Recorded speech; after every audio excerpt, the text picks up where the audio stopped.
வந்தே பாரத்தில் ticket book பண்ணுறீங்கன்னா இந்த ஒரு தப்பு மட்டும் பண்ணிடாதீங்க. என்ன தப்புன்னு சொல்கிறேன், பேஜை ஃபாலோ பண்ணிட்டு வீடியோ ஃபுல்லாக பாருங்கள். ரீசெண்டாக நம்ம சென்னை டு திருநெல்வேலி வந்தே பாரத்தில் ட்ராவல் பண்ணியிருந்தோம். இந்த ட்ரெயின் கரெக்டாக எக்மோர்லேருந்து ஆஃப்டர்நூன் 2:45 அதோட ஜேர்னியை ஸ்டார்ட் பண்ணும்.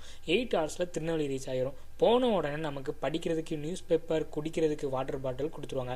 கரெக்டாக ஒரு 1 ஹவரில் லஞ்ச் கொடுப்பாங்க. இங்கே தான் நான் என்ன சொல்ல வரேன்னா, நிறைய பேருக்கு நம்ம வந்தே பாரத்தில் 300 கம்மியாக பே பண்ணி ட்ராவல் பண்ணுறாங்களா ஆப்ஷனே தெரியல.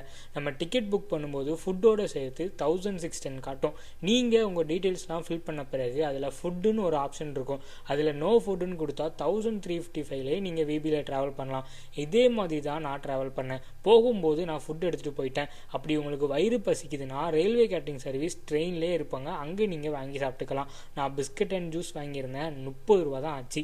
தென் வாஷ்ரூம் நீட் அண்ட் க்ளீனாக மெயின்டைன் பண்ணாங்க. கண்ணாடி, பேபி வைக்கிறதுக்கு ஒரு place, toilet and soap dispenser, இது எல்லாமே இருந்துச்சு. கரெக்டாக நைட்டு 10-12க்கு ½ அன் ஹவருக்கு முன்னாடியே திருநெல்வேலி ரீச் ஆகிடுச்சு. உடனே லாஸ்ட்டு பஸ்ஸை பிடிச்சி வீட்டுக்கு போயிட்டேன். தெரியாத உங்கள் ஃப்ரெண்ட்ஸ்க்கு இந்த வீடியோ ஷேர் பண்ணி தெரிய வைங்க. நீங்கள்